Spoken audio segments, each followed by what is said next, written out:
दूसरी अंतर्राष्ट्रीय और सबसे बड़ी खबर यह है कि अमेरिका के राष्ट्रपति का इंग्लैंड में भव्य तरीके से स्वागत किया गया। उनका एक राजशाही अंदाज में स्वागत किया गया और उन्हें 48 तोपों की सलामी दी गई। वहीं दूसरी तरफ कुछ लोगों की इस बात से चर्चा भी काफ़ी ज़्यादा तेज है कि क्या जो आज का ब्रिटेन राज परिवार करता है वो इस लोकतांत्रिक दुनिया में ऐसा करना चाहिए या फिर वह एक बेफजूल का खर्चा है, क्योंकि अमेरिका इस टाइम आर्थिक मंदी से जूझ रहा है और उसकी अर्थव्यवस्था अब भारत से भी ज़्यादा पीछे हो चुकी है। क्योंकि पहले भारत चौथी अर्थव्यवस्था नहीं था बल्कि उसका स्थान काफ़ी ज़्यादा पीछे था, लेकिन ब्रिटेन की अर्थव्यवस्था दुनिया की चौथे सबसे बड़ी अर्थव्यवस्था थी। इस तरीके के खर्चों के पीछे ब्रिटेन के जो राज परिवार होता है उनकी एक दूसरी मंशा भी होती है। वो इस तरीके से भव्य स्वागत करा करके यह दिखाना चाहते हैं कि आपका ब्रिटेन बहुत सम्मान करता है और शायद दुनिया का कोई बड़ा नेता जब इस भव्यता से अपने स्वागत को देखेगा तो इससे प्रभावित होकर के वह ब्रिटेन में कुछ निवेश कर सकता है। इससे ब्रिटेन में कुछ रोजगार के अवसर उत्पन्न होंगे और उनके लिए एक अवसर हो सकता है। और इस पूरी घटना के पीछे ब्रिटेन राज परिवार के लिए लोग ऐसा ही संदेह करते हैं। ये दूसरी सबसे बड़ी खबर रही। और तीसरी सबसे बड़ी खबर जो भारत को चिंता देती है वो ये है कि तीसरी सबसे बड़ी ये खबर है कि जो ब्रिटेन और सऊदी अरब है। तीसरी खबर जो भारत को चिंता देती है वो ये है कि पाकिस्तान और सऊदी अरेबिया दोनों ने एक ट्रीटी पर साइन कर लिया है कि यदि कोई भी देश किसी भी आपात स्थिति में यदि सऊदी अरब के ऊपर अटैक करता है या फिर पाकिस्तान के ऊपर अटैक करता है तो ये दोनों देश की सेना जो है संयुक्त रूप से उस देश के खिलाफ लड़ेंगी जो देश उनके ऊपर अटैक करेगा। इस ट्रीटी के सिग्नेचर होने के जस्ट 2 ही दिन बाद पाकिस्तान के फॉरेन मिनिस्टर अब्दुल कलाम काजी का एक बयान आता है, जिसके बाद वो निश्चित रूप से स्पष्ट कर देते हैं कि यदि ज़रूरत पड़ी तो पाकिस्तान सऊदी अरब को परमाणु हथियार भी मुहैया कराएगा। उसके बाद से मिडिल ईस्ट में पूरी तरीके से इस चीज़ की चर्चा तेज हो गई कि यदि अगर ये बात सही है तो ऐसा करने से जो मिडिल ईस्ट के और भी देश हैं वो पाकिस्तान के पास आ सकते हैं।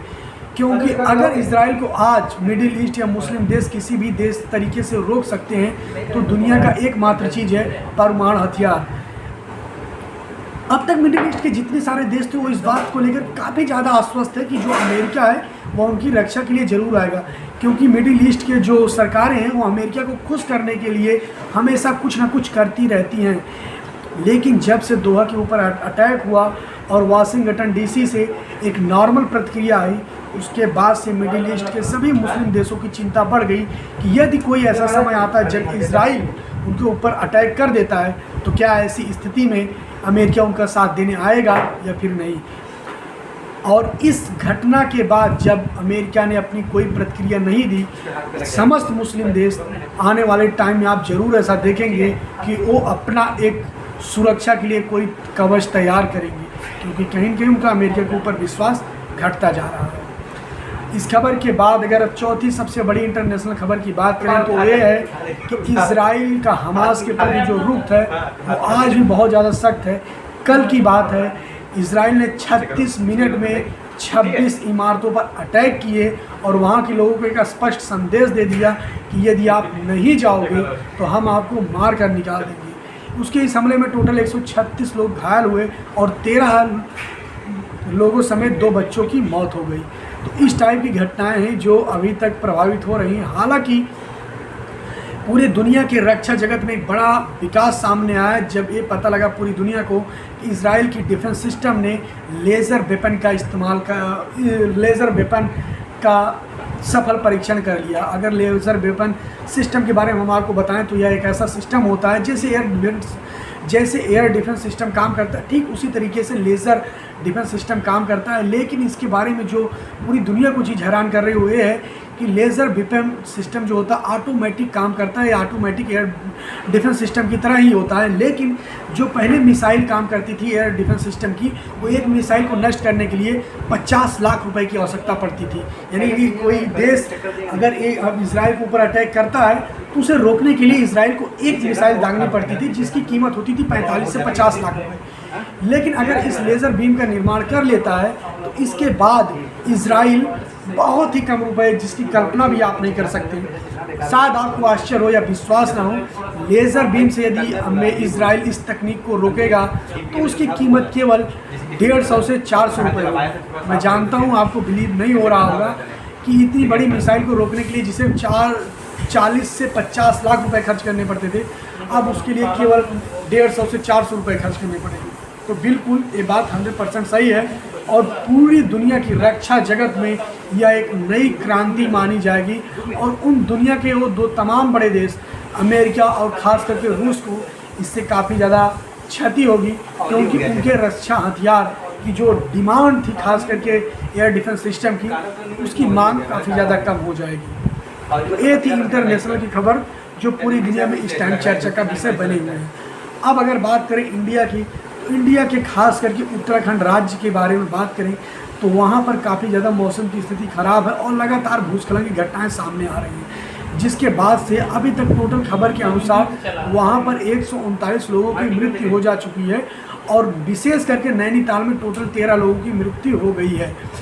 अब इस पूरी घटना के बाद जो प्रधानमंत्री नरेंद्र मोदी हैं उन्होंने अपना दुख प्रकट किया है और यह विश्वास दिलाया यदि ज़रूरत पड़ी तो उत्तराखंड को सैनिक सहायता मुहैया कराई जाएगी। इसके बाद साथ ही साथ उन्होंने आर्थिक मुआवजे का भी ऐलान किया है और टोटल 725 करोड़ रुपए उत्तराखंड को देने की बात कही गई है।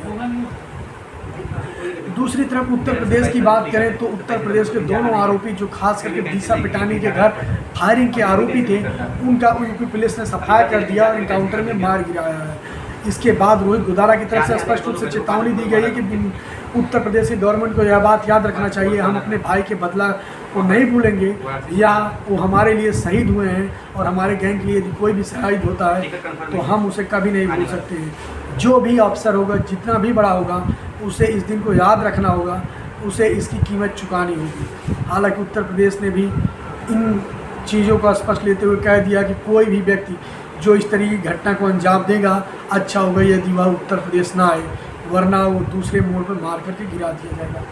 तीसरी खबर बात करें राहुल गांधी के भाषण को लेकर के, जो बिहार के चुनाव में नैनीताल के दौरान उन्होंने दिया। जब वो अपना भाषण